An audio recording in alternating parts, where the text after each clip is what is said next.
Hey friends, Wayne over here at the Ram Man Inc. Don't forget the ink. So, I was rattling on in the first video. So here's my big old 1 ton, and as you folks can see, I travel around. I'm loaded down all the time. That's one side. The other side's just like it. All 3 of these 18-wheeler aluminum boxes are loaded up with parts and tools, 3 welders, you name it. Anyway, I'm loaded all the time. And, you know, these 3,500, 2,500 brakes, they're all right when you don't have much load. But when you're loaded like I am all the time, and then, you know, humping a trailer that's 20,000 pounds, or I did one that was 28, man, you want to talk about a lot to be desired. Oh, that's one of the designs of the remote greasing that we're working on. So, you know, you can grease your hubs all the time with everything on there. Don't unbolt anything. So, there you go. So, wouldn't it be cool if we could get some 5,500 rotors onto the 25 and 35?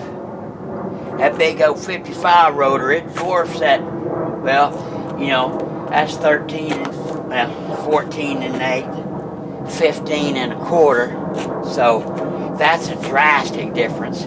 I know from all the disc brake kits that I designed for all the muscle cars, which I'm famous for, you jump from 11, you know, the late 60s and early 70s, all the cars, Mustangs, Mopars, they were all running 11-inch rotor.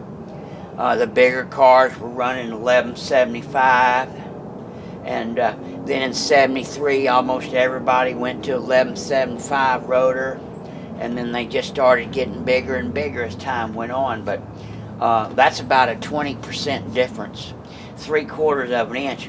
What it allows you is it gives you more of a leverage moment. You're squeezing out much farther out from the center. So it's a lot easier to slow down a spinning disc. Think about a spinning disc if you clamp it in tighter or out there like a bicycle tire. So anyway, wouldn't it be cool if we could figure out how to get this big old beast onto that? Now that's what I'm pretty good at. But anyway, so you got a whole bunch of problems. So number one, that's got 10 holes in it. And so you need one with 8 holes. So that's a huge challenge in itself, but we'll just forget about that and we'll just say, you know, what if we had $6,000 or $8,000 and we just cast us a new rotor? Well, that could be done. But now we got to get up here and we got to remember that we got to move this whole caliper assembly out. So we got to figure out how to get some type of gizmo to move that caliper out, you know, at least, well, got to move it out 3/4 of an inch, give us 1.5 inches. You move your caliper distance out half, what is there, inch and an eighth difference? Move it out about 1.25 inches, 1.5 inches. So we got to move it out at least 3/4 of an inch. So we got to deal with that problem. And then the other problem is, one of the biggest problems is the hats are different.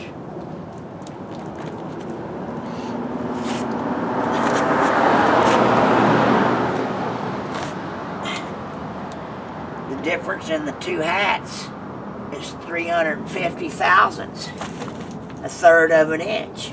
So you got to do something about that.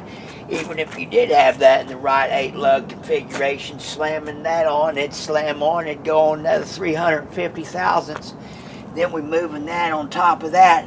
Then we have to check and see if we got clearances on these ball joints and these studs. Obviously, I don't know, maybe the dust shield might go, but not go, because the inside is a little bit bigger than this one, so it might fly. So anyway, back to what I was saying is, at the beginning, you're kind of dealing with at least 2 to 3 severe problems that you need to address.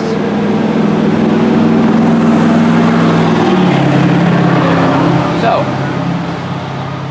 give me a few weeks.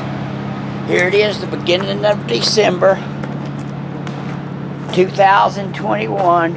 I bet you I have this all prototyped up and on here and stuff by the maybe pretty close to the end of the month. But offer this in a big brake kit.